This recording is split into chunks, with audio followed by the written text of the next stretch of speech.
رمضان شریف کا ایک فضیلت بیان کرتا ہوں. ایسے تو بہت ثواب ہے کہ جنت اس کو واجب ہو جاتی ہے جو ایماناً و احتساباً روزہ رکھتا ہے. احتساب کا ترجمہ مولانا علی میاں ندوی دامت برکاتہ نے اپنے شیخ مولانا شاہ عبد الرحیم حضرت رائے پوری رحمۃ اللہ علیہ کے حوالے سے بیان کیا تھا کہ احتساباً کے معنی کیا ہے. ثواب کی لالچ رکھتے ہوئے.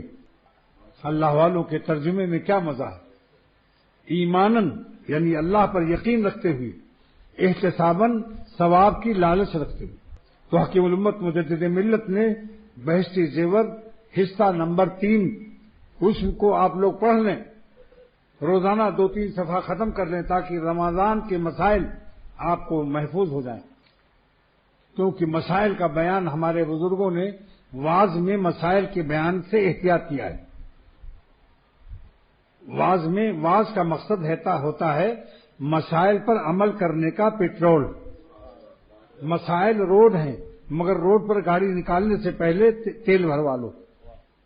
تو فضیلت یہ فرمائی حدیث میں، ایسی فضیلت ہے کہ جب حساب کتاب ہوگا قیامت کے دن تو روزے داروں کو اللہ تعالیٰ عرش کے نیچے اپنے عرش کے سائے میں دسترخوان بچھوائیں گے اور روزے دار لوگ وہاں بجائے حساب کی گرمی و پریشانی کے عرش کے سائے میں ان کو دسترخوان پلاؤ بریانی لگے گا.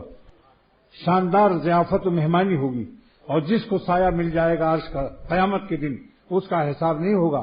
جہاں حساب ہوگا وہاں سایہ نہ ہوگا، جہاں سایہ ہوگا وہاں حساب نہ ہوگا. تو سائے رحمت میں بلانا اور ضیافت اور پلاؤ بریانی الگ، پھر کیا پکی جنت ہے اس کے لیے انشاءاللہ تعالی. اس لیے روزے دار روزہ رکھ کے تکلیف اٹھا لیں.